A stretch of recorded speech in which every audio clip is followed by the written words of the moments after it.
नागपुर में share market के नाम पर cyber ठगी का मामला सामने आया है। अधिक मुनाफे का झांसा देकर ठगों ने 31,95,000 रुपए की ठगी की। व्हाट्सएप के जरिए संपर्क कर लिंक भेजा गया और निवेश के नाम पर रकम ट्रांसफर करवाई गई।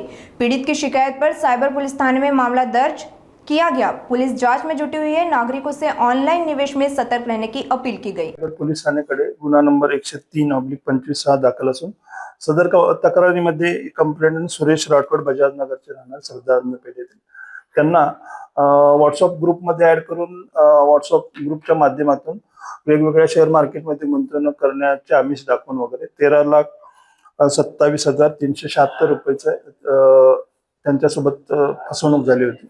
त्यानंतर त्यांचा गुन्हा घेतल्यानंतर आपण सदर गुन्ह्याचा तपास चालू केला। त्यामध्ये आम्ही वरिष्ठांच्या मार्गदर्शनाखाली आमचे CP sir Ravindra single sir, additional joint CP sir, additional CP sir आणि आमचे डीसीपी मतानी सर यांच्या मार्गदर्शनाखाली सदरच्या गुन्ह्याचा आम्ही तपास चालू केला। सदर गुन्ह्याच्या तपासामध्ये आपल्याला असं निदर्शनास आलं की यामधील बरीच रक्कम ही इंदोर मधील 2 एका अकाउंट मध्ये गेली होती।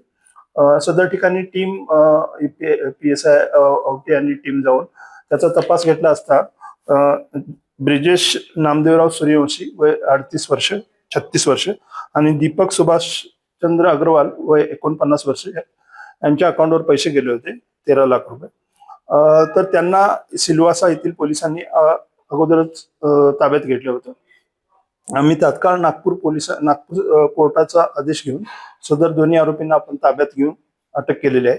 यामध्ये त्या आरोपींच्या अकाउंटवरून आपण 5,96,172 रुपये म्हणजे कमीत कमी 6 लाख रुपये आपण रिफंड फिर्यादीला परत केलेले आहे आणि सदर गुन्ह्याचा आता तपास चालू आहे। यामध्ये मला जनतेला आपल्या माध्यमातून हे आवाहन करायचं आहे की कोणतेही व्हॉट्सअप ग्रुप किंवा टेलिग्राम ग्रुपमध्ये आपल्याला ऍड केल्यानंतर अशा प्रकारच्या जर शेअर मार्केट गुंतवणूक करण्याबाबतचे आपल्याला आमिष दाखवत असतील किंवा आपल्याला वेगवेगळ्या जाहिराती देत असतील तर आपण त्यामध्ये गुंतवणूक न करता सेबी रजिस्टर ज्या कंपनी आहेत त्यामध्ये आपण गुंतवणूक सेफ साईट करा आणि स्वतः आपल्यासोबत असा काही फ्रॉड झाला तर 1930 किंवा national cyber crime reporting portal NCCRB पोर्टलवर आपण तक्रार दाखल करा किंवा ज्यामुळे आपली जी फसवणूक झालेली आहे त्यातील काही रक्कम आपल्याला परत मिळवणे शक्य होईल।